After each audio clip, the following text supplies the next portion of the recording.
Karena sudah selesai, sekarang kita mulai materinya. Ya, oke teman-teman, terima kasih atas partisipasinya. Tadi yang sekedar latihan saja. Ya, perkenalkan nama saya Aris Spinato. Ini sedikit gambaran mulai saya berkarir sekitar 30-an tahun yang lalu, dimulai dari PT Samsung Metro Data, lalu sekarang sudah berakhir masa kerja, sekarang menjadi trainer, asesor BNSP, dan konsultan khususnya di bagian HRD.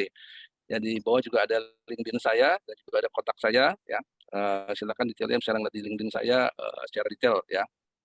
Oke, ini sedikit pengalaman saya selama bekerja, mulai dari yang paling bawah sampai atas, khususnya di bidang HRD, karena di bagian HRD-nya kurang lebih hanya sekitar 22 tahun, ya. Jadi alhamdulillah bermula saya bukan orang HRD, saya bermula di seorang teknik mesin, cuman akhirnya berlabuh atau terjebak dalam dunia HRD, ya. Kurang lebih hanya 22 tahunan. Baik, kita mulai.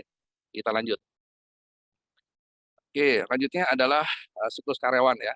Nah, siklus karyawan itu pada umumnya cuma dibagi tiga, ya. Pertama adalah kagum, ya. Kenapa? Ya, kita jujur-jujur aja teman-teman, ya. Pada saat teman-teman meng-apply sebuah perusahaan, pasti kan ada ketertarikan. Wah, ini keren nih perusahaan ini, pasti ada rasa kagum lah. Kita pengen kerja di perusahaan A, perusahaan B, entah itu perusahaan lokal ataupun nasional, pertama adalah kagum dulu, ya. Tapi pada saat masuk di dalam, ya, setelah sekian tahun atau mungkin bahkan sekian hari atau sekian minggu, ya, itu kaget di dalam, ya. Ya, saya sendiri pernah ngalamin, saya ngakuin, ya, saya pernah kerja hanya seminggu, ya, hanya seminggu kerja waktu saya masih di bagian maintenance, ya. Saya masuk, tiba-tiba di hari kelima saya diminta untuk overhaul sebuah mesin yang sangat gede banget, ya, gede banget mesinnya, ya.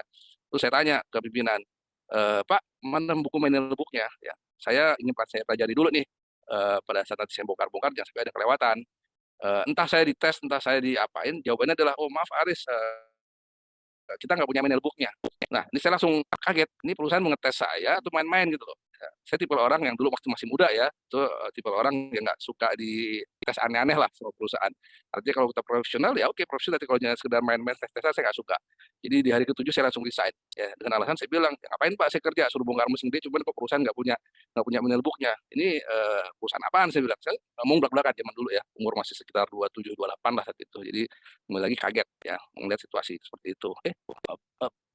Nah, berikutnya akhirnya kabur, ya, kabur artinya resign, ya, keluar dari perusahaan. Dan ini banyak sekali, ya, kasus yang saya temuin selama saya jadi HR, ya, perusahaan-perusahaan biasa maupun perusahaan-perusahaan besar, ya, itu akhirnya mereka kaget di tengah jalan, akhirnya resign. Nah, 3 ini aja kalau menurut saya, 3K. Oke, nah ini ada sebuah kita interaktif lagi, ya, fungsi dalam HR, ya. Ini simpelnya, ya, ada yang mengatakan hanya 4 bagian saja, ya, strategik, proses, keseharian. Oke, kita lihat sini lebih detailnya lagi, ya. Nah, ini berikutnya adalah kegiatannya. Nah, teman-teman silakan juga tulis, ya, nanti kira-kira berapa persennya, ya. Nanti saya buka dulu nih kegiatan-kegiatannya, kurang lebih demikian, ya. Nah, oke, kita kita interaktif lagi, ya. Oke, sebelah kanan atas, mitra strategi, kira-kira HRD berapa persen? Silakan klik di kolom chat. Sebagai mitra strategi, kira-kira HRD ada di level berapa persen? 10% kah, 20% kah, 30, 40, 50, bahkan mungkin 100%. Silakan ketik di kolom chat. 1, 2, 3, yuk. 50. Oke, ada lagi? Pak Panca, 50%. 35, 30. Lanjut, 70. Wah, mantap. 60. Oke, luar biasa. 20%, kecil sekali. Oke, 60%. Oke, oke, baterai flat, silakan. Lanjut. Oke, 60, 80. Oke, selanjutnya yang di bawah, administrasi. Ya, kira-kira berapa persen? Yang administrasi. Yang bawah, kanan bawah, ya teman-teman, ya. Kerjanya karyawan, data karyawan, gaji, 80%, 50%. 5%. Oke, 90%. Oke, terima kasih. Lanjut kiri bawah, bagian kemitraan. 50. Lanjut 60. Berapa lagi? 40. 40 masih 10. 10. Oke, terima kasih. Sekarang terakhir, kiri atas, agen perubahan. Berapa persen? Agen perubahan kiri atas. 5%.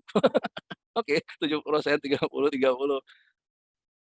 50. Oke, terima kasih teman-teman. Oke, yuk kita lihat kira-kira ada di angka berapa. Oke. Nah, ini jawabannya teman-teman, ya. Jadi tadi teman-teman yang ngetik 50% untuk mitra strategi, 50% untuk administrasi, 20% untuk kemitraan, lalu 30%. Lalu yang lainnya bagaimana? Kita lihat. Kita lihat ya. Nah, ini jadi sebagai strategi HR 50%, selebihnya adalah line manager. Ya. Kenapa dikatakan line manager 50%? Karena yang namanya perencanaan kan nggak cuma HRD yang ngerjain perencanaan. Yang melakukan penilaian kerja bukan HRD doang, tapi semua line manager yang menilai pekerjaan karyawan di masing-masing departemennya. Oke, proses administrasi HRD 50%, pihak ketiga 30%, IT 20%. Siapa nih pihak ketiga? Ya kita bisa menggunakan pihak-pihak ketiga seperti mungkin bagian payroll yang kita gunakan, atau mungkin kita menggunakan sekarang banyak ya jasa-jasa perusahaan yang membantu proses keadministrasian HRD. Jadi di sini HRD 50%. Di sini hanya 20%. Ya, nah tuh kemitraan tuh 60% tuh line manager ya. Ya karena apa? Yang namanya pelatihan segala macam, HR itu mendapatkan masukannya dari line manager ya.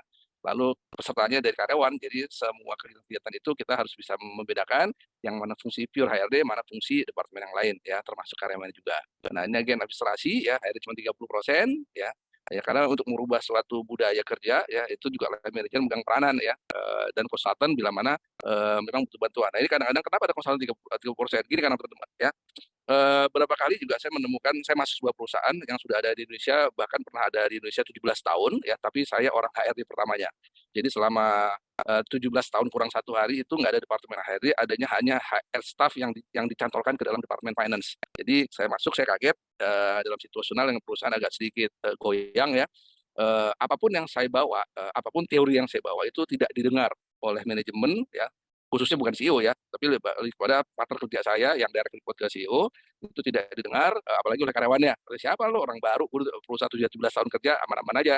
Tapi sebenarnya amannya dan polisi sudah hampir berdarah-darah. Nah akhirnya kenapa? Supaya mereka percaya, akhirnya saya menggunakan jasa konsultan nih. Ya, biarlah orang lain yang ngomong dengan contoh-contoh aktual yang ada baik di Indonesia maupun di luar negeri. Ya. Akhirnya kita minta bantuan, gak usah lama-lama, artinya kita menggunakan konsultan gak usah lama-lama, gak usah hitungan 1-2 bulan, ya hanya hitungan beberapa hari, ada buat menjelaskan di kondisional. Ya alhamdulillah akhirnya sudah mulai terbuka bahwasannya bahwa apa yang saya informasikan itu bukan isapan jempol, tapi lebih pada real situation. Ya kembali lagi teman-teman, bila mana memang tidak perlu menggunakan konsultan, alhamdulillah karena biayanya juga tidak tidak murah ya untuk menggunakan jasa konsultan. Ya ini sedikit gambaran bagaimana kita menilai pekerjaan HRD maupun yang non HRD. Oke, kita lanjutkan dulu. Nah, ini saya membagi 6 supaya lebih simpel dan supaya lebih mudah dihafal ya siklus HR-nya.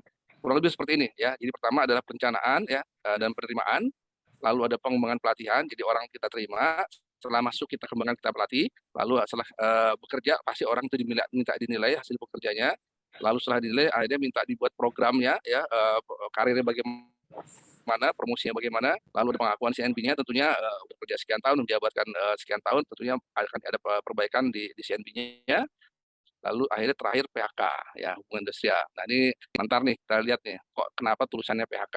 Nah ini saya coba menggambarkan nggak 4 cuma 6, jadi lebih ada siklus yang lebih mudah dihafal. Jadi pertama masuk, dilatih, sudah kerja ada penilaian, hasilnya bagus dipromosi, promosi pasti ingin duitnya banyak atau mungkin paketnya lebih bagus. Terakhir adalah PHK atau hubungan industrial. Oke. Nah, balik lagi ke sini ya. Yang namanya PHK teman-teman, menurut teman-teman artinya apa sih? Silakan di kolom chat teman-teman. Arti PHK itu apa sih kurang lebih? Monggo. Pemahaman teman-teman aja artinya PHK itu apa? Apakah hanya mengatakan dipecat? Iya, pasti benar teman kerja. Ya, tapi konteksnya secara umum apa? Dikeluarkan. Waduh, ngeri-ngeri semua nih jawabannya deh. Ya. Oke, ini udah mulai masuk nih ya. Mas Ananda atau Mbak Ananda nih ya. Pengakhiran hubungan kerja. Ya, ya, ya, ya. Tidak bisa kerja. Ya, oke. Secara umumnya tidak diperlukan lagi. Oke, terima kasih atas partisipasinya. Ya, jadi yang namanya PHK itu tidak hanya dipecat teman-teman ya, tapi mengundurkan diri masuk PHK, pensiun masuk PHK. Terus sakit berkepanjangan yang ada kategori setahun, dibayarkan gajinya mulai turun-turun, akhirnya kedua juga masuk PHK. Jadi kembali lagi PHK tidak hanya kategori dipecat ya, tapi lebih ada pengakhiran hubungan masa kerja ya. Meninggal pun tetap masuk PHK ya. Jadi konotasi PHK itu jangan terlalu drastis, wah dipecat, dipecat enggak ya. Jadi pensiun, meninggal, resign pun masuk kategori PHK. Oke, kita lanjut. Ya, kita mau sekarang mulai perencanaan nih. Perencanaan calon, bagaimana kita mencari calon pekerja. Nah ini tadi yang saya katakan ya, PHK itu apa saja. Jadi di sini mulai dari eh, nih mulai dari pengunduran diri, pensiun, meninggal, diberhentikan, perusahaan pilot, ya, perusahaan merger, ya, 5 hari berturut-turut itu masuk kategori apa namanya PHK ya. Nah kalau yang mulai dari pilot ini jalurnya cukup panjang nih, ya, artinya perusahaan itu harus memberikan laporan kalau nggak salah 3 tahun berturut-turut ya kepada pihak pemerintah khususnya di Disnaker setempat sebelum kita melakukan pemutusan hubungan pekerjaan. Jadi saya pernah melakukan PHK dan diminta laporannya oleh Disnaker setempat. Ditanya, Pak Aris kenapa mau ada PHK? Ya udah saya bawa aja tuh laporan finance. Wah, ini perusahaan sudah 3 tahun berturut-turut merugi ya. Kita akan melakukan seperti ini sesuai dengan undang-undang nomor sekian pasal sekian ya dengan data-data tersebut. Ya akhirnya karena sudah sesuai dengan dasar hukum itu ya pihak Disnaker pun akhirnya mencoba untuk membantu ya supaya tidak di-PHK. Artinya coba berkontribusi, cuman karena kita bicara masalah modal atau mungkin uang berjalan dari perusahaan, akhirnya memang tidak bisa diselamatkan. Kita harus melakukan suatu PHK. Dan ini tentunya tidak berhenti situ, kita juga udah ada union ya, kita harus bekerja sama atau mengkomunikasikan dengan union ya. Tentunya biasalah teman-teman ya, mungkin ada sedikit perlawanan dari union kenapa harus PHK. Nah, perusahaan merger pun demikian ya. Jadi ada perusahaan 2 perusahaan atau 3 perusahaan dijadikan jadi satu dan tentunya tadinya mungkin awalnya ada 2 manajemen tim atau mungkin lebih dari 2 manajemen tim, akhirnya karena di merger akhirnya dipilih hanya cuma 1 manajemen tim. Ya, juga bisa akhirnya ujung-ujung akhirnya diberhentikan. Lalu 5 hari berturut-turut mangkir yang tadi di awal saya sudah informasikan, orang itu menghilang, itu kategorinya ntar dianggap mengundurkan diri. Ya, jadi kembali lagi konotasi PHK itu tidak hanya diberhentikan atau dikeluarkan secara paksa ya. Oke, rencananya apa sih yang kita lakukan ya? Ya, bagaimanapun juga kita harus melihat struktur organisasi ya. Lalu kita juga harus mengetahui sudah sesuaikan dengan kebutuhan organisasi saat ini apa sih. Nah untuk perusahaan sudah ISO itu pasti sudah jelas. Kita sudah punya view ke depan, jangka pendek dan jangka panjang. Jadi sudah jelas kira-kira organisasi arah kemana dan menuju kemana. Lalu mencari calon sesuai dengan kompetensi. Nah ini teman-teman yang tadi sebelum kita mulai saya diskusi dengan Mbak Siva ya. Sekarang ini banyak perusahaan dan sekarang pun kemarin di Menteri Tenaga Kerja ada di sosial media itu sudah mengasih sign ya bahwa sekarang ini kompetensi yang akan dilihat ya. Jadi apapun kompetensi silakan teman-teman mencari aja di apa namanya sesuai dengan perusahaan yang ada. Kadang sekarang dilihat ada kompetensi. Memang kadang-kadang masih ada orang beranggapan sinis terhadap yang namanya BNSP. Ya, saya belak-belakan aja di sini ya. Saya ketemu dengan beberapa praktisi di komunitas HRD pun mengatakan apa sih arti BNSP? Ya ujung-ujungnya pokoknya perusahaan profit aja, nggak perlu ada yang namanya sertifikasi kompetensi BNSP. Boleh seperti itu, saya tidak melarang ya. Tapi kembali lagi pada saat kita merekrut ya, khusus teman-teman yang masih aktif, kalau saya jujur saya melihatnya bukan dari perguruan tinggi ya, tidak melihat dari gelar ya. Kalau saya masih kerja itu saya selalu melihat Anda bisa apa ya. Lalu menggunakan teknik interview menggunakan BEI ya, Behavior Event Interview. Nah itu akan banyak sekali calon karyawan yang terjebak dengan BEI. Jadi bisa dikatakan banyak yang gagal juga pada saat menggunakan BEI karena BEI itu cukup cukup powerful sekali ya. Bahkan seorang level manager pun kalau kita menggunakan BEI dengan tepat ya itu juga bisa terjebak dengan jawabannya. Jadi bisa kita kategorikan, kita pertanyakan, ini cocok nggak nih dengan budaya perusahaan ya. Jadi kembali lagi calon yang sudah potensi itu sangat-sangat dibutuhkan oleh perusahaan saat ini. Lalu mencari calon sesuai dengan latar belakang pengalamannya, tadi saya katakan menggunakan konsep BEI. Oke, nah ini contoh daripada struktur organisasi yang normal-normal saja ya. Saya tidak perlu ngebahas, mungkin teman-teman juga sudah umum melihat struktur organisasinya seperti ini ya. Oke, ada yang pernah melihat seperti ini belum? Kalau sudah pernah melihat seperti ini, tolong sebutkan di apa namanya di kolom chat ya. Ini jenis struktur apa namanya? Oke, di sini ada Pak Muhammad, antara kompetisi dan attitude lebih dominan mana Pak? Nah, oke, langsung saya jawab Pak Muhammad ya. Attitude adalah bagian dari kompetensi. Nanti kita bahas Mas. Nanti kita bahas. Ada beberapa halaman kita ngebahas masalah kompetensi itu apa ya. Terima kasih sudah nanya di awal ya. Kembali lagi ke layar. Eh, Tolong di chat. Ini kira-kira dalam struktur organisasi ini apa namanya? Monggo, silakan di kolom chat. Hybrid. Oke. Ada lagi? Ini jarang-jarang memang bentuknya seperti ini ya. Saya dapatkan struktur model ini di tahun 2001. Ya, bayangin teman-teman, 22 tahun yang lalu saya menemukan struktur model seperti ini. Fungsional. Oke, apa lagi? Oke, ya mungkin masih banyak yang belum paham dengan struktur ini ya. Ini ada struktur namanya matrix organization ya. Jadi dulu tempat saya bekerja di X dan Y ini 2 pabrik yang berbeda tapi saling menunjang ya. Jadi produk dari pabrik X ya, itu disuplai kepada produk Y untuk menjadi bahan jadi. Di sini produk X ini bahan baku dari bahan mentah menjadi baku, di Y di baku menjadi barang jadi. Nah, ini A dan B ini adalah departemen HRD, departemen finance ya, departemen supply chain ya yang mensupport kedua pabrik ini ya.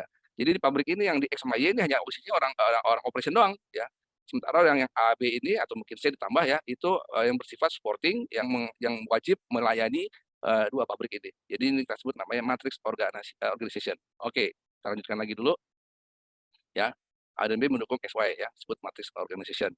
Oke, berikutnya adalah perencanaan cari kandidat ya. Nah ini eh, oke, pertama adalah kita harus punya job desk ya. Lalu ada job class, ada job experience, ada aspek safety dan aspek legal. Jujur nih saya tanya nih teman-teman, apakah di perusahaannya job desk-nya sudah lengkap atau belum? Ayo, monggo dijawab. Apakah job desk-nya sudah lengkap atau belum? Nggak usah malu-malu teman-teman. Karena saya banyak melakukan training, diakuin banyak perusahaan, ada Pak, tapi belum komplit Pak. Atau jawabannya belum, nah ini juga belum ya. Ada Pak, cuman adanya cuma di level yang manajer ya. Bahkan ada Pak yang ada cuma level supervisor ke bawah, manajer nggak punya job desk ya. Jadi sebenarnya job desk itu sangat-sangat penting teman-teman ya. Bagaimanapun juga yang namanya organisasi perusahaan itu berawal dari job desk. Dan teori job desk pun itu tidak seperti mudah apa yang kita bayangkan. Itu ada stepnya bagaimana terjadi job desk. Nah, teman-teman misalnya nanti berminat mau belajar job desk itu nggak usah jauh-jauh, silakan browse aja di internet ya. Ketik aja SKKNI 149 tahun 2020 ya. Saya ulangi lagi SKKNI 149 tahun 2020 ya. Nanti teman-teman silakan buka cari unit kompetensinya nomor 10 ya. Nah, situ bagaimana cara membuat job desk ya, lalu bagaimana cara membuat analisa jabatan itu saya lupa unit kompetensi, jadi saling terkait ya. Lalu mengenai job class, job grade ya, itu ada di unit kompetensi nomor 22, 23 ya. Jadi kembali lagi di Indonesia ini sudah menggunakan SKKN 149 khusus untuk yang human resource management ya. Perlu diketahui teman-teman ya, SKKN Indonesia itu tahun 2014 itu mengacu daripada HRD-nya Australia. Ya, dulu tahun 2014 itu keluarnya dengan nomor SKK ini 1307 ya. Lalu 2019 ada pembaruan dan akhirnya dirilis tahun 2020 dengan nomornya 149. Jadi nggak usah ragu-ragu bahwa sebenarnya Indonesia sudah punya aturan tersendiri untuk menjadi seorang HRD yang ingin berkarir di HRD itu sudah mengadopsi dari pada ketentuan ke organisasi HRD yang ada di Australia ya. Job experience ya, juga kita harus tahu untuk level tertentu butuhnya minimal. Dan kalau teman-teman antar belajar CNB ya, commission benefit, itu kita akan belajar namanya performance combustible factor ya. Di kalau nggak salah di pertemuan sebelumnya, di dua pertemuan sebelumnya di NQA saya sudah mencoba menerangkan CNB itu apa dan komisi faktor itu apa, lalu ada bagaimana menyusun skala upah juga bagaimana ya. Bila nanti misalnya ingin berminat mungkin bisa hubungin Mbak Siva ya atau kontak saya langsung terkait masalah skala upah maupun job grade ya. Lalu ada aspek safety. Aspek safety juga sekarang sangat luas karena semua perusahaan itu bukan quality first, karena ada safety first. Karena konsepnya adalah bila mana safety sudah bagus, insya Allah kualitasnya insya Allah akan bagus. Aspek legal ya, kembali lagi hampir semua departemen ya itu sudah mempunyai aspek legal. Jangan dikira orang supply chain nggak punya aspek legal. Aspek legal ya terkait masalah apa supply chain, misalnya truk ya. Truk itu harus tidak boleh keluar dari aturannya ya, dari ketinggiannya ya, dari safety-nya juga harus dipertimbangkan. Untuk orang ekspor impor juga ada, saya lupa namanya sertifikasi apa ya, yang wajib dipunyai untuk orang-orang yang untuk perusahaan yang akan menggunakan import barangnya. Jadi hampir semua departemen sekarang sudah punya aspek legal yang diatur oleh negara kita. Oke, kita lanjutkan lagi. Ya, jadi kembali lagi ya, ini semua kebutuhan-kebutuhan mulai job class, job grading, aspek safety legal ya, ini ada dalam profil pekerjaan ya, ujung-ujungnya ada tugas tanggung jawab yang tersedia dalam job desk, lalu ada kompetensi. Nah ini tadi Mas Muhammad ya, bahwa sekarang untuk menduduki posisi tertentu itu kompetensi harus sangat-sangat dipertimbangkan ya. Nggak peduli orang 5 tahun kayak 10 tahun kayak, nggak peduli ya. Saya tahun lalu itu memberikan training sebuah instansi ya, di mana ada orang pensiun ya, lalu mempersiapkan calon penggantinya. Itu akhirnya kita belajar kompetensi bagaimana untuk orang-orang ini dipersiapkan untuk menduduki orang-orang yang akan pensiun sebuah instansi ya. Lalu planningnya juga teman-teman tidak apa namanya, harus benar-benar kita perhatikan ya. Di persiapan itu kita harus bagaimana ya, prosesnya itu bagaimana, finalisasinya bagaimana. Nah di persiapan ini juga sebenarnya bukan suatu hal yang mudah teman-teman ya. Nah ini pastikan job desk sudah tersedia. Jadi kadang-kadang kalau yang ada sih aman-aman aja. Kalau tidak ada, ini akan jadi eker-ekeran nih antara si orang HRD dengan si calon atasannya ya. Kalaupun nggak dipaksakan nggak ada, kita dapat orang yang udah antara atasannya bilang, wah ini HRD nggak punya kerjaan nih, nyari orang salah mulu ya. Ya, berarti kenapa? Yang karena nggak punya job desk ya. Jadi kembali lagi tadi kan Jawa sudah diinformasikan ya, yang namanya strategik segala macam itu tidak melulu orang HRD, tapi juga ada kontribusinya dari leader-leader yang lain. Lalu mengisi lembar permintaan karyawan jika disetujui oleh pimpinan. Nah, ini banyak sekali yang saya temukan selama dulu bekerja ya, orang minta itu tidak mengisi form permintaan karyawan. Jadi asal ngomong aja verbal ya, "Tolong dong HRD cariin orang gini." Saya bilang, "Entar dulu," dia bilang, "Mana formnya? Anda minta satu orang aja saya nggak akan proses kalau tidak ada form yang disepakati oleh CEO," ya.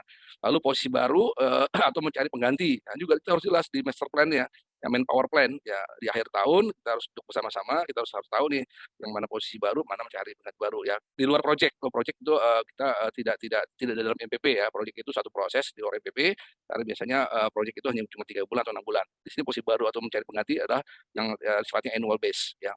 Lalu status karyawan, ya hati-hati sekarang Undang-Undang Cipta Kerja teman-teman ya. Ada karyawan tetap atau permanen PKWT, PKWTT itu sekarang juga peraturan-peraturannya agak sedikit berubah, jadi tolong diperhatikan. Lalu butuh jumlahnya berapa orang ya.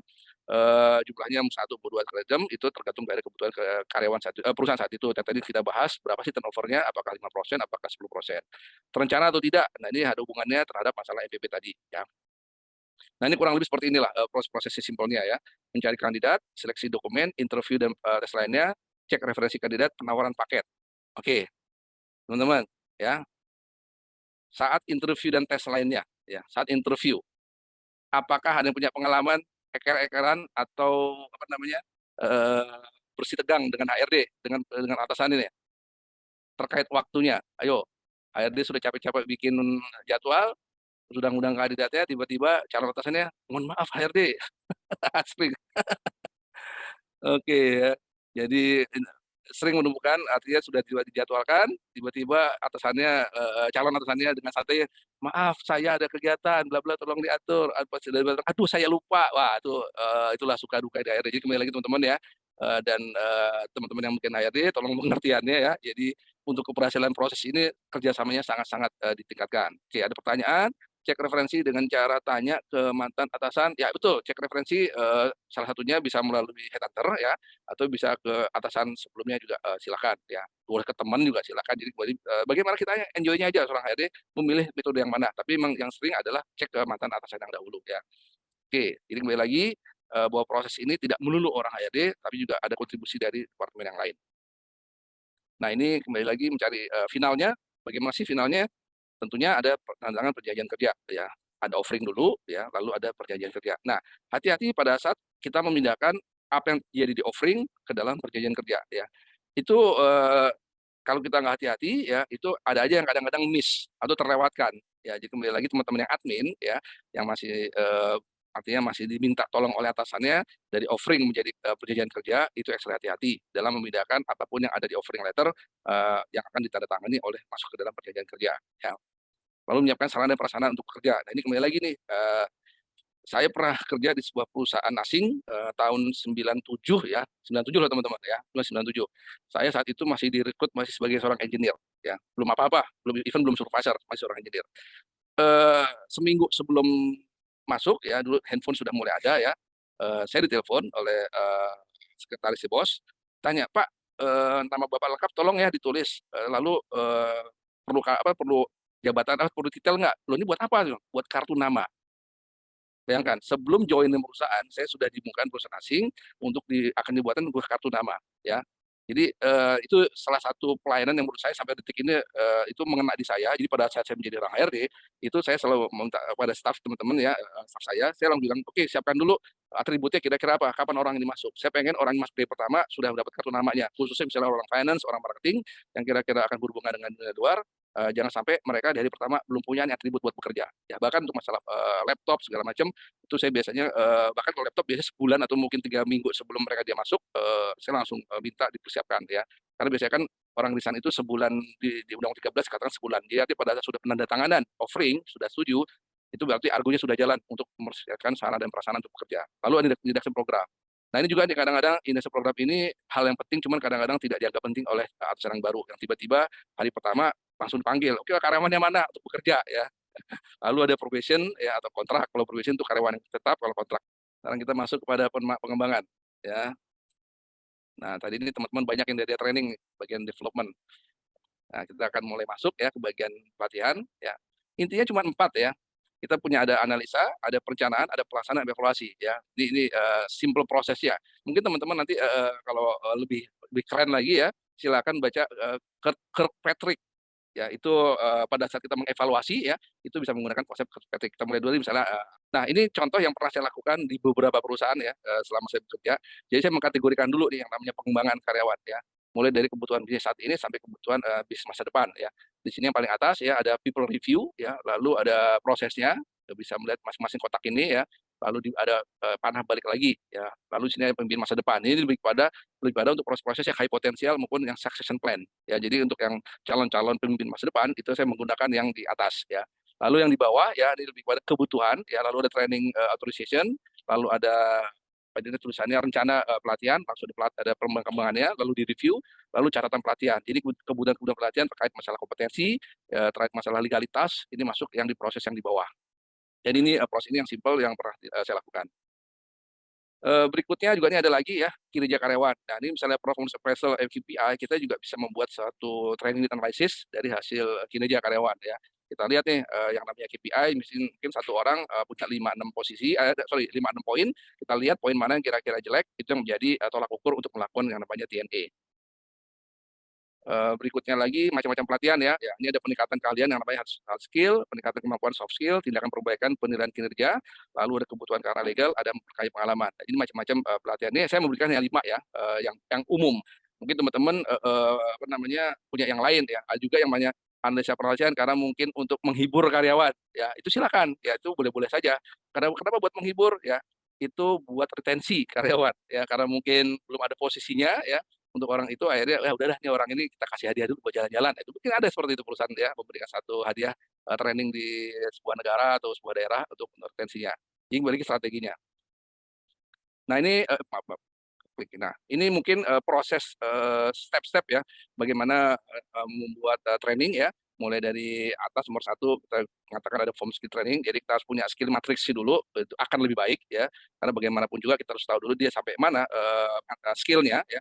Lalu ada isi skill matrix atau nilai masing-masing skill, peta skill, form pelatihan. Nah teman-teman ini ada warna hijau sama kuning ya. Ini bisa diartikan ya, yang namanya form skill matrix pasti formnya dari HRD. Tapi pengisian skill matrix itu hati-hati, yang isi bukan orang HRD. Artinya adalah departemen lain. Karena apa? Misalnya departemen produksi yang tahu skill matrix orang produksi adalah orang HRD, orang adalah production manager ya. Yang tahu skill matrix orang gudang adalah warehouse manajernya. Yang tahu skill matrix orang finance adalah finance manajernya, bukan HRD. Ya, kembali lagi yang saya sering temukan biasanya minta tolong HRD mengisinya ya. Lalu menilai masing-masing skill. Sampai di mana skillnya? Ya, itu kembali lagi yang ngisi adalah bukan orang HRD. Orang HRD hanya menentukan skillnya sampai di level apa. Ya, terbagi menjadi berapa level itu orang HRD. Tapi yang menentukan bahwa oke seorang si A itu sampai skill mana itu adalah pimpinan departemen selain HRD. Ya, peta skill ya yang membuat HRD tapi yang mengisi lagi-lagi bukan orang HRD ya. Lalu form pelatihan, formnya dari HRD tapi yang ngisi siapa? Atasannya yang mengirimkan orang untuk kirim selanjutnya. Nah, jadi kembali lagi teman-teman, ini adalah simple proses ya bagaimana kita membuat suatu dari training analysis sampai kita melaksanakan sebuah training ya. Dan di sini kan tentunya ada nomor 9 ya, itu artinya ada setelah kita lakukan pelatihan, yang saat mereview pun nggak cuma orang HRD, yang mereview training ada siapa atasannya. Ya, HRD yang membantu bagaimana menjadi coaching, bagaimana menjadi mentoring, tapi pelaksanaan sehariannya tentunya dari departemen terkait. Nah, ini contoh dari skill matrix ya, teman-teman. Ini sebagai contoh saja yang pernah saya lakukan ya. Seorang operator ya, ini sekian banyak SOP yang harus diperhatikan ya dari kiri kanan nih, bayangin segini banyak operator multi skill ya. Lalu ini nama operatornya sebelah kiri ya. Nah, yang melakukan analisa skill matrix ini yang warna hijau merah ini bukan orang HRD, tapi ada supervisor atau manajer produksinya.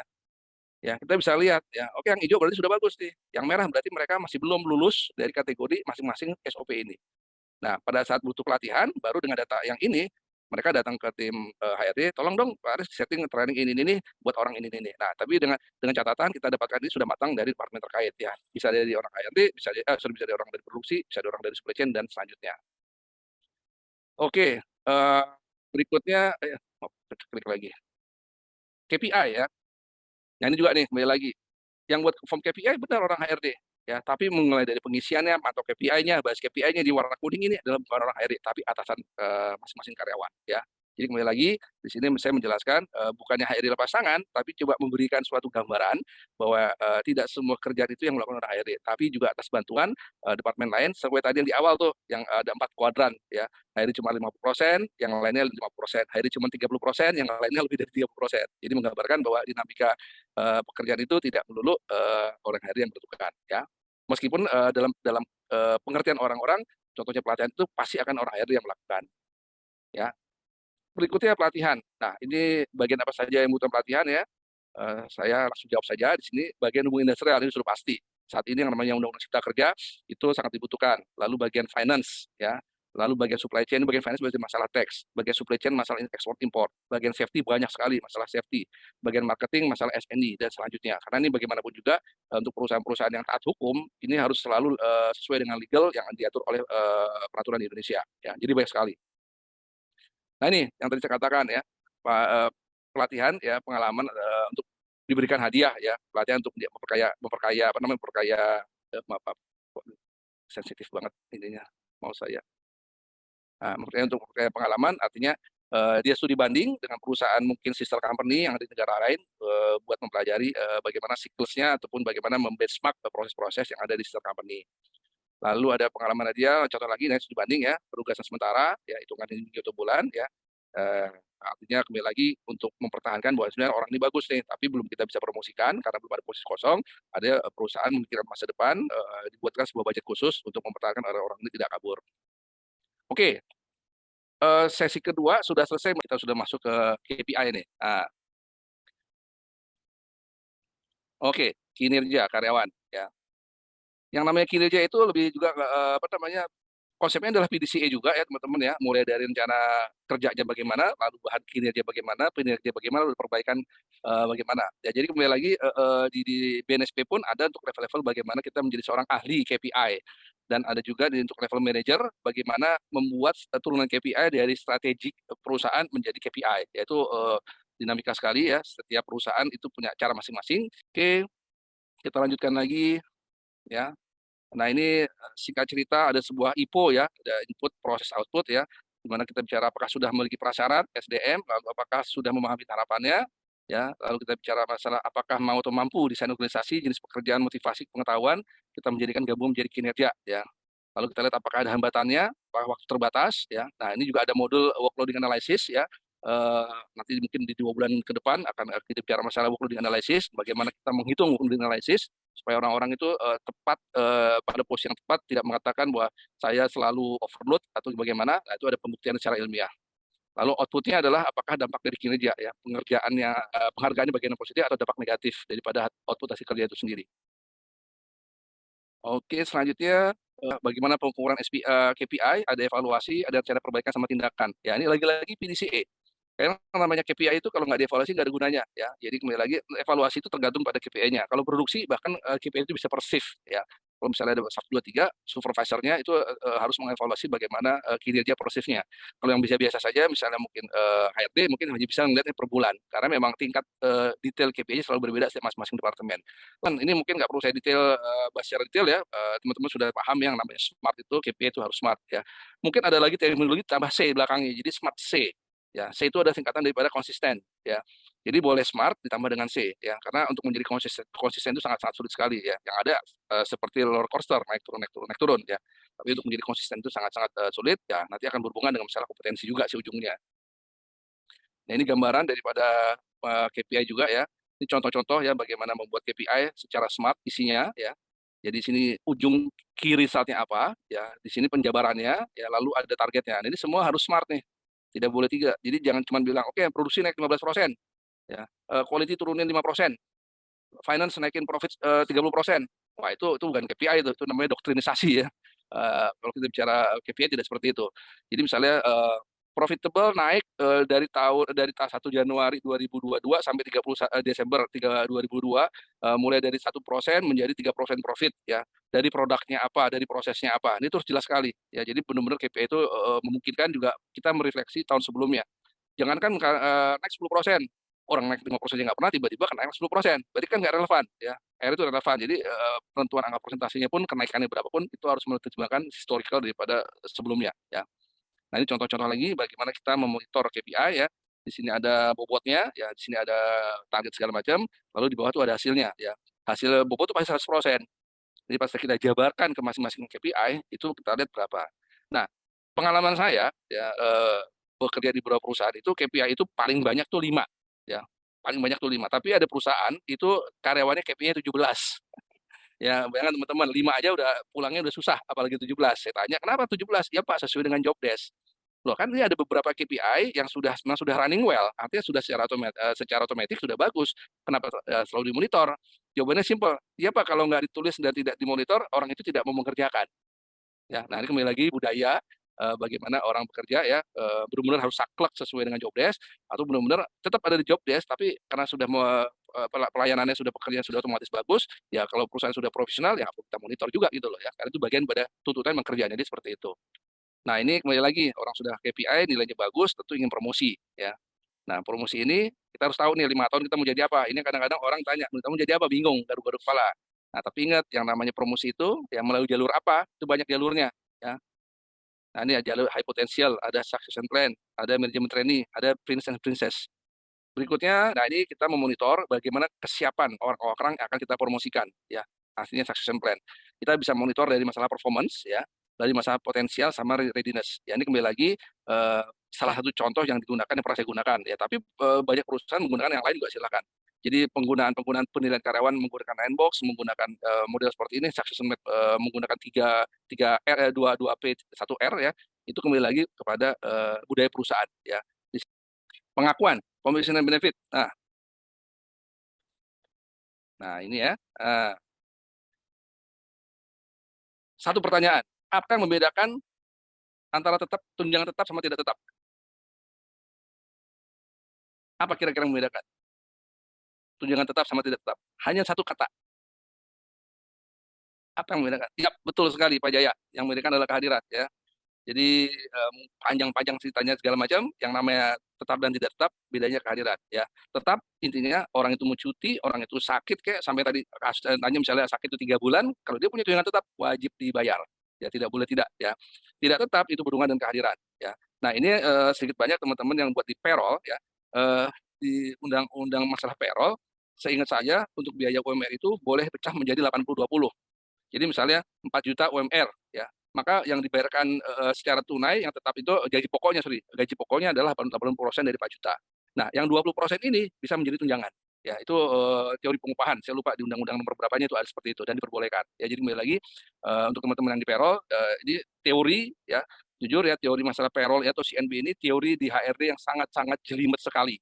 Dan jujur, selama saya megang HRD, ilmu ini ilmu yang paling belakang saya pelajarin. Karena saya tidak suka statistik. Ya, tapi alhamdulillah di NQA di pertemuan pertama kita ngebahas total banget mengenai CNB dengan metode compressible factor ya dengan cara bagaimana masukan bagaimana kita menyusun struktur skala upah yang mulai dari upah paling rendah sampai upah paling tinggi dan dibagi menjadi tiga minimum, tengah-tengah, middle dan maksimum ya. Jadi kembali lagi untuk orang-orang di payroll ini harus paham banget mengenai masalah remunerasi ya.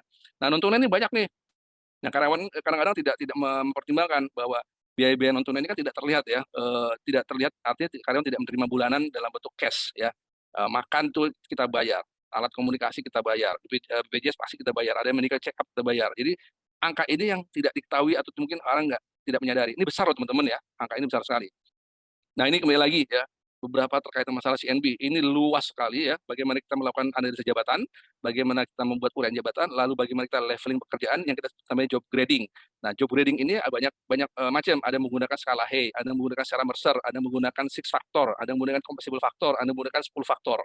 Nah, di SKKN Indonesia itu yang sudah disahkan adalah menggunakan compensable factor. Ya, itu nanti kalau salah saya share di file kalau salah saya lihat nanti berikutnya. Lalu ada struktur penggajian. Nah, ini juga kembali lagi nih, menggunakan azas internal equity, menggunakan azas external equity. Ya. Jadi teori-teori CNB ini sangat-sangat luas sekali. Lalu ada kenaikan gaji tahunan. Siapa yang naik gaji sekian persen, untuk level supervisor berapa persen, untuk level manajer berapa persen, bahkan direktur berapa persen, itu ada di struktur gaji. Bagaimana kita menilai ke kanan, gerakan nilai gaji ke kanan, bagaimana kita menilai gaji ke atas, itu lagi-lagi ada teori tersendiri. Ya. Tapi lagi-lagi harus taat pada undang-undang. Ya, undang-undang ini lebih kepada peraturan-peraturan yang menyangkut teman-teman yang kena UMR. Ya. Oke, nanti di kanan bawah ya ada informasi terkait masalah SKKNI-nya dan skema-skema yang ada di Indonesia. Lalu beberapa faktor kenaikan gaji ya, ini juga mungkin teman-teman harus mempertimbangkan ya. bagaimana kerja tahunannya, inflasinya, tingkatan UMR, kelompok industri. Tadi yang saya katakan kalau kita bicara struktur skala upah, ada pergerakan ke kanan, ada pergerakan ke atas. Ya, lalu ada kemampuan perusahaan, ada faktor lainnya. Oke, yang keenam PHK. Ya, nah, ini juga tolong diperhatikan ya. Nah ini ya, pihak yang berkepentingan dalam setiap perusahaan, shareholder, pengusaha, pemegang saham sehari-hari diwakili oleh pihak manajemen, lalu ada pekerja buruh yang serikat pekerja. Ya, jadi komponennya ada supplier atau perusahaan pemasok. Ini yang namanya ini komunitas. Jadi namanya kita harus paham dulu nih hubungan industrial itu tidak hanya melulu antara manajemen karyawan, tapi juga terkait mas supplier dengan komunitas. Itu juga kita sebut namanya hubungan industrial. Ya, ya jadi teman-teman yang kerja di hubungan industrial, ya silakan nanti bereksperimen atau mungkin sudah punya pengalaman gimana berhubungan dengan LSM, gimana hubungan dengan lurah, gimana berhubungan dengan tukang palak, ya, gimana hubungan dengan babinsa, gimana hubungan dengan hijau, gimana hubungan dengan warna coklat. Itu banyak sekali urusan-urusan di bagian hubungan industrial ya. Jadi kembali lagi ada juga skema baru di apa namanya di SKK ini ya, itu menjadi supervisor HI dan manajer HI ya, apa yang harus dilakukan. Lalu investasi terkait menunjang bisnis perusahaan pemerintah. Jadi siap-siap saja ada oknum-oknum yang mengaku dari instansi A, B, C, lalu ada penekanan, mengintimidasi ya, wah perusahaan Pak Aris yang melanggar aturan harus bayar 1 miliar rupiah. Wah, dengan senang hati itu saya layanin ya, dengan data yang ada saya langsung maju kantor provinsi, saya langsung serang balik. Ini Pak, apa-apaan Bapak nih punya instansi kayak begini, mana datanya? Saya bilang, ini kenapa laporannya pakai instansi yang berbeda? Nah udah, jadi kembali lagi teknik-teknik bagaimana berhubungan dengan orang-orang tidak bertanggung jawab, itu teman-teman di hubungan industrial itu harus benar-benar punya strategi agar perusahaan itu tidak ditekan ya. Ya lagi-lagi kalau hubungan industrial itu lebih pada bagaimana kita mengamankan posisi kantor kita atau pabrik kita di dalam sebuah komunitas. Oke, ini lagi hubungan industrial, sarananya. Nah, ini kembali lagi sarana-sarana yang harus diperhatikan. Ya, ada sehat buruh, ada audit perusahaan, ada eksekutif partit, ada eksekutif partit, peraturan perusahaan, ada PKB. Bila mana belum ada serikat pekerja, maka saya sarankan lakukan dengan bipartit. Ya, kalaupun sudah ada serikat pekerja, lakukan bipartit juga. Jadi ini bipartit ini adalah suatu proses komunikasi antara manajemen dan perwakilan karyawan supaya tidak terjadi yang aneh-aneh. Ya, alhamdulillah dua-duanya saya lakukan. Baik perusahaan tidak ada serikat, baik ada perusahaan dengan serikat, saya melakukan dengan tripartit. Ya, masuk ke tripartit itu biasanya pada konteks pada saat melakukan PHK. Ya, tapi dalam saya berkarir sampai tripartit itu sampai 2 kali. Ya, satu sampai MA. Ya, yang lainnya hanya sampai dua kali, yang sampai level disnaker ya. Yang sampai MA alhamdulillah tetap dimenangkan oleh perusahaan. Ya. Lalu kita harus punya PP yang bagus ya, lalu juga punya PKB. Nah, PP dan PKB ini teman-teman ya, pada saat kita mengacu ke undang-undang tetap harus dibuat detail di PP maupun PKB. Contohnya gini, bila mana orang mau cuti ya, harus juga dijelaskan di PP atau PKB bahwa orang yang mau cuti tetap harus mempertimbangkan siapa pengganti selama cuti selama sudah disahkan oleh atasannya. Itu harus terstate. Orang mau cuti haid tetap harus memberikan surat dokter dari dokter yang menyatakan memang dia cuti haid. Meskipun undang-undang Indonesia mengatakan wanita boleh cuti 2 hari, tapi tetap saya ketemu dengan Hakim PHI Jakarta tahun sekitar 2018, 2019 saya lupa. Saya ditegur, Pak Aris kurang detail. Yang mana kurang detail? Kan undang-undang dikatakan udah 2 hari boleh cuti. Nggak bisa. Tetap harus diperkuat dengan surat sakit haid oleh dokter. Ya, itu contoh kasus yang pernah saya temukan terkait masalah cuti haid. Lalu perundang-undang pekerjaan tentunya sini dengan kita kerja. Lalu ada lembaga penyelesaian hubungan industrial ya, ya ini lebih kepada lembaga-lembaga yang akan membantu ya lawyer segala macam. Intinya ekstra hati-hati dalam berhubungan dengan tripartit ya, itu ada oknum-oknum yang mungkin menggunakan kesempatan kita.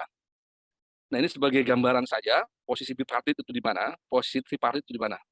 Untuk itu kira-kira Mbak Siva untuk yang 5 dan 6 dan contoh-contoh filenya. Silakan bila mana ada pertanyaan. Luar biasa Pak, di sini ada 4 pertanyaan Pak, saya bacakan ya Pak. Ya. Ada dari Pak Panca Pak, ini terkait lembaga yayasan. Kalau misalkan lembaga berstatus yayasan, bagaimana aturan SDM pekerja yayasan Pak? Apakah ada peraturan dari segmen tenaga kerjanya untuk yayasan? Tadi sudah saya jawab. Jadi sudah saya jawab. Jadi untuk yayasan maupun bukan yayasan, siapapun orang yang duduk dalam struktural organisasi tetap harus mempertimbangkan job desk-nya sesuai dengan kompetensinya. Tetap. Ya. Baik Pak. Selanjutnya ini ada pertanyaan dari Pak Dani Pak. Beliau juga sharing kalau beliau pernah merasa dijebak untuk sign kontrak kerja selama 1 tahun. Ternyata di dalam pasalnya ada klausul penalti sebesar 5 kali gapok. Saat itu Pak Dani sudah bekerja 10 bulan dan Pak Dani akhirnya tetap membayar penaltinya. Tapi di satu sisi perusahaan juga tidak memberikan BPJS kesehatan dan BPJS ketenagakerjaan kepada karyawannya, Pak. Dari sisi regulasi tenaga kerja, apakah Pak Dani juga bisa gantian menuntut perusahaan tersebut karena tidak ada fasilitas BPJS Kesehatan dan Ketenagakerjaan, Pak. Terima kasih. Bisa banget ya, bisa banget. Karena kembali lagi BPJS itu ada suatu itu ya persyaratan perusahaan mempekerjakan karyawan ya. Eh, saya pada saat masuk perusahaan itu saya bilang sama CEO, artinya gini, memastikan bahwa ini perusahaan taat hukum atau enggak ya. Saya bukan orang HRD yang hanya menunduk perintah atasan. Kalau misalnya ada perintah atasan melanggar hukum, sampai kapanpun saya akan saya challenge ya. Jadi termasuk BPJS ya. Bahkan ada perusahaan tetap bayar BPJS tapi angka gajinya beda dengan angka gaji karyawan. Jadi misalnya karyawan itu digaji 6 juta nih misalnya ya. Tapi laporannya digajinya itu untuk perhitungannya tidak 6 juta ya. Mungkin angka gaji 5 juta atau pas juta buat meminimalisasi pembayaran ke BPJS. Itu ada telah saya temukan. Nah, kalau kasus Pak Dhani tadi sudah sharingkan di awal, hati-hati dengan kontrak. Ya, hati-hati dengan kontrak. Karena kontrak itu kalau kita nggak ekstra hati-hati banyak jebakan Batman. Ya, saya nggak mau menjadi orang HRD seperti itu. Saya lebih pada win-win solution. Ya, tapi banyak perusahaan seperti itu. Jadi ekstra hati-hati teman-teman. Apakah kita pelaku karyawan kontrak harus ekstra hati baca seperti itu. Tapi kalau tadi pertanyaan apakah bisa menuntut, eh, Pak selama Bapak berani silakan Pak. Karena memang itu menurut saya sih sudah melanggar hukum ya.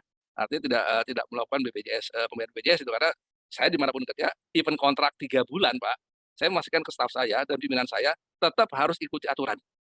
Kalau saya seperti itu. Terima kasih, Pak. Semoga menjawab pertanyaan Pak Dani. Satu pertanyaan lagi nih, Pak. Mungkin Terakhir ya. yang terakhir, ya, Ya. dari Bu Sandra. Bapak, kalau misal karyawan PKWTT meninggalkan pekerjaan tanpa pamit atau kabur, apakah perusahaan perlu menerbitkan surat pemberhentian kontrak kerja, Pak? PKWT atau PKWTT? PKWTT. PKWT kan karyawan tetap. Ya. Iya, betul.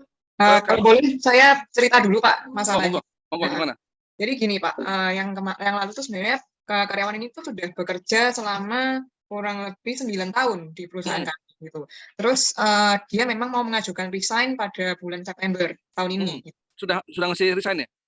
Sudah ngajukan resign. Nah, kita sudah sepakat kedua belah pihak kalau di bulan September dia boleh meninggalkan perusahaan kayak gitu ceritanya. Nah, terus kemudian yang bersangkutan ini mengajukan cuti di bulan Juli. Nah, seperti biasa kami dari tim HRD kan pasti menanyakan ini cuti untuk apa gitu dan ada buktinya atau tidak kayak gitu. Itu kan hal yang sudah kami lakukan gitu selama 1 tahun belakangan gitu. Nah, terus karyawan ini itu menolak memberikan bukti dan memilih untuk ya sudah saya undur diri sekarang kayak gitu. Nah, terus kemudian masalahnya dia hanya istilahnya ngomong sama salah satu tim HRD, namun ketika ditanya oleh atasan yang lain itu jawabnya pergi beli makan Pak gitu. Nah ini terus terang kan ini kan sudah masuk bulan Agustus. Nah ini apakah ada administrasi yang harus kita lakukan gitu? Karena memang dia statusnya sudah PKWTT. Gitu. Oke. Pertama Bu, pada saat dia cuti, dia sudah ngajukan cuti resmi ya? Cutinya ya pada saat itu dia kalau kita sih lewat Google Form ya semuanya. Jadi untuk isi form cutinya sudah gitu. Sudah, artinya dia memang sudah sah untuk cuti. Betul. Ya. Saya pribadi Bu ya, karyawan mau cuti mau urusan apa, saya nggak pernah peduli Bu. Selama dia sudah menjalankan request untuk cuti. Saya nggak pernah mau tahu urusan apa untuk pribadi apa segala saya nggak mau tahu. Karena cuti itu adalah hak karyawan. Ya. Dan selama perusahaan sudah mengakomodir bahwa selama dia cuti ada pekerjaan yang dilanjutkan oleh pengganti selama orang itu cuti. Jadi sudah sah demi hukum nih bahwa prosesnya sudah oke. Ya. Nah, kepentingan perusahaan pengen tahu dia cuti buat ngapain, itu dasar hukumnya apa, Bu? Sebenarnya ini sih terkait dengan kita sepakat di dalam internal perusahaan bahwa kalau misal cuti atau izin itu sampaikanlah paling tidak alasannya apa gitu. Oke. Gitu lain hal kalau ada di PP sudah tersebut itu harus memberitahukan alasannya apa dan lagi-lagi waktu mengajukan cuti pilihannya itu ada terstate nggak Bu? Jadi dari prosesnya bahwa saya mau cuti mau nikah, saya mau cuti urusan pribadi, saya mau cuti urusan jalan-jalan. Nah, di proses itunya sudah ada atau belum? Kalaupun nggak ada dan sudah ada di PP memang harus diinformasikan, tentunya kan PP ada suatu aturan harus disepakatin oleh semua karyawan pelakunya. Dan misalnya Ibu bisa membuktikan bahwa orang ini cuti melanggar PP pasal sekian ayat yang sudah di PP, betul itu melanggar peraturan Bu. Tapi lagi-lagi harus ada pembuktiannya berdasarkan hukum yang berlaku di perusahaan Ibu. Tadi Ibu katakan memang sudah ada di PP, berarti memang kategorinya dia melanggar aturan yang sudah PP. Nah, pelanggaran yang ini sebesar apa? Nah, bobot itu adalah manajemen yang menentukan apakah bobot ringan, bobot sedang, atau bobot berat. Kalaupun dia langsung mengatakan, ya udah saya resign dari sekarang, ya kita lihat lagi nih PP-nya, ada nggak nih melanggaran kalau misalnya dia langsung berhenti sekarang? Kompensasinya apa? Kerugian di perusahaannya apa? Apakah pekerjaannya dengan tinggal sekarang akan terlunta-lunta yang mengakibatkan perusahaan merugi? Nah, apakah perusahaan bisa menuntut balik kepada karyawan itu? Juga dari perusahaan harus ada itunya Bu, ada pembelajarannya. Jadi kembali lagi, orang itu mempercepat proses resignnya, ya kembali lagi dampaknya kalau orang itu berarti tidak mendapatkan pembayaran yang layak sampai di bulan September. Jadi ya sudah, kalau perusahaan oke, sepakat deh, kamu resign. Berarti sampai hari itu saja dia dibayar. Tidak Agustus, tidak sampai bulan September, selama dia merevisi surat resign-nya. Ya, bahwa dia tidak jadi resign di bulan September, tapi resign terakhir di bulan Juli. Kenapa saya katakan harus merevisi surat resign-nya? Bila mana nanti di belakang hari ada permasalahan, dia tidak bisa menuntut orang saya resign di bulan September kok, tidak bulan Juli, ini perusahaan kenapa nggak bayar gaji saya bulan Agustus sampai September? Nah, akan jadi permasalahan. Jadi kembali lagi semua harus ngelihat pada aturan main di PP tersebut. Selama itu ada bukti memang melanggar PP, even kecil Bu, pasti ada tindakan hukumnya, minimal paling nggak SP peringatan lisan tapi tercatat atau SP1. Nah, lagi-lagi konteks orang yang tiba-tiba menghilang, dampak ke perusahaan apa nih? Ada ruginya apa tidak? Kalau ada ruginya, masuk ke pasal berapa? Apakah bisa nuntut? Nah, itu lagi Bu. Jadi kembali lagi, delik-delik hukum ini, orang HRD memang harus ekstra hati-hati. Contoh paling gampang nih Bu, contoh paling gampang. Pertanyaan, saya nanya ke Bu Sandra ya, job desk wajib ditandatangan nggak Bu? Kalau kami punya job purpose Pak, yang itu Ya. yang ditandatangan. Job purpose sama kayak job desk nggak? Ya ada apa? Yang accountability sama ini. Accountability. Jadi katakanlah itu mirip ulang pekerjaan atau job desk. Secara hukum perdata Indonesia Bu ya, job desk tidak wajib ditandatangani secara hukum perdata. Ya, silakan nggak masalah. Tapi bila mana ada perselisihan, ya, dan masuk ke ranah pidana, pakai apa Bu pembuktian yang bila mana tidak ada dokumen yang tidak ditandatangani bersama? Nah, itu akan menjadi panjang tuh ceritanya. Jadi itu bisa debat kusir ke sana kemari. Kalau saya mencari aman, setiap orang kerja harus punya job desk dan ditandatangani oleh pemegang jabatan dan atasan pemegang jabatan. Itu saya lakukan, Bu. Sekecil apapun posisinya, serendah apapun levelnya, wajib punya job desk yang ditandatangani oleh pemegang jabatan dan atasannya. Karena saya untuk menghindari perselisihan bila mana timbul di kemudian hari. Nah, jadi intinya pembahasan kita ini, enak nggak enak, suka nggak enak, HRD harus baca yang namanya undang-undang yang terupdate di Cipta Kerja sekarang ini bagaimana. Sampai sekarang nih Bu, delik sekarang nih banyak teman-teman HRD ini masih terus diskusi per kasus. Yang dulu di 13 bagaimana, Cipta Kerja itu bagaimana. Yang ini begini sekarang bagaimana. Ini sampai sekarang Bu di komunitas HRD masih terus berdiskusi. Nah, dengan kasus Ibu tadi karyawan yang tiba-tiba Juli menghilang, kita adu lagi Bu dengan undang-undang sekarang dan di PP Ibu. Pokoknya inti pembicaraannya adalah selama Ibu ada punya pembuktian dia melanggar PP ataupun undang-undang negara, itu bisa diproses. Karena yang namanya undang-undang itu hanya bicara masalah payung hukum, Bu. Detailnya ada di PP atau di PKB. Itu tadi yang saya sharingkan. Saya mengatakan cuti haid boleh ada di Undang-Undang 13. Sah, boleh. Tapi pelaksanaannya saya disalahkan oleh Hakim PHI Jakarta. Karena apa? Dia bilang, PP harus detail, Pak Aris. Nggak cuma seperti ini doang. Jadi bagaimanapun juga cuti haid harus pakai surat dokter. Gitu, Bu. Jadi kembali lagi, banyak perusahaan hanya mengcopy paste PP dan PKB dari undang-undang. Itu kurang tepat menurut diskusi saya dengan beliau saat itu. Jadi benar PP harus detail sekali. Kira-kira gitu jawaban saya, Bu Sandra. Oke, terima kasih Pak. Sama-sama. Gimana Mbak Sipa? Terima kasih Pak Aris atas jawabannya. Sejauh ini sudah tidak ada lagi Pak pertanyaan. Terima kasih. Saya mohon izin untuk share screen ya Pak. Kepada Bapak Ibu, sekali lagi saya ingatkan bahwa webinar ini gratis, namun bila Bapak Ibu ingin mendapatkan e-materi yang luar biasa, yang padat dan daging, isinya dari Pak Aris, dan juga e-sertifikat seperti di sebelah kanan, Bapak Ibu dapat menghubungi saya atau scan QR code yang ada di tengah, lalu Bapak Ibu bisa terhubung ke WhatsApp saya. Atau Bapak Ibu bisa menanyakan terkait nomor kontaknya Pak Aris, sosial media Pak Aris juga bisa melalui saya. Bapak Ibu perlu berinvestasi sebesar 150, hanya 150 saja Bapak Ibu dapat bisa mendapatkan e-materi dan e-sertifikat. Kemudian kami butuh evaluasi dari webinar hari ini. Semoga Bapak Ibu bersedia untuk mengisi form evaluasi sebagai perbaikan webinar NQA ke depannya. Silakan di-scan Bapak Ibu, di-screenshot. Selanjutnya, terima kasih kepada Bapak Ibu yang telah hadir. Di akhir acara, saya mohon kepada Bapak Ibu untuk membuka kameranya karena kita akan foto bersama. Dan juga Bapak Ibu yang bisa memakai background Zoom, seperti saya dan Pak Aris, silakan dipakai. Terima kasih Bu Nur sudah membuka kamera. Pak Dani, terima kasih sudah membuka kamera. Ayo Bapak Ibu, kita tunggu ya. Baik, kita mulai. Di sini ada 2 slide. Saya hitung sampai 3 ya Bapak Ibu. Berikan senyum yang terbaik. Saya hitung untuk slide yang pertama, 1, 2, oh ya, maaf, ada chat. Baik, saya hitung 1, 2, 3. Untuk slide yang kedua, saya hitung 1, 2, 3. Boleh minta jempolnya Bapak Ibu untuk Pak Aris atas materinya yang luar biasa. Saya Begini aja ya, hitung, Pak ya. oh boleh, boleh. Kayak gini ya Pak berarti? Ya, silakan Bapak Ibu, saya hitung 1, 2, 3. Dan slide yang kedua, saya hitung 1, 2, 3. Untuk pesan terakhir, apakah ada yang ingin disampaikan Pak Aris kepada Bapak Ibu semua? Ya, terima kasih Mbak Sipa, teman-teman semua ya, yang berinteraktif dari tadi 9:30 hingga saat ini. Alhamdulillah. Pertama saya ucapkan mohon maaf dulu nih bila mana selama interaktif ada kata-kata yang kurang berkenan, tidak lain tidak bukan itu udah kesalahan saya pribadi, mohon dimaafkan. Lebih kepada buat contoh-contoh saja.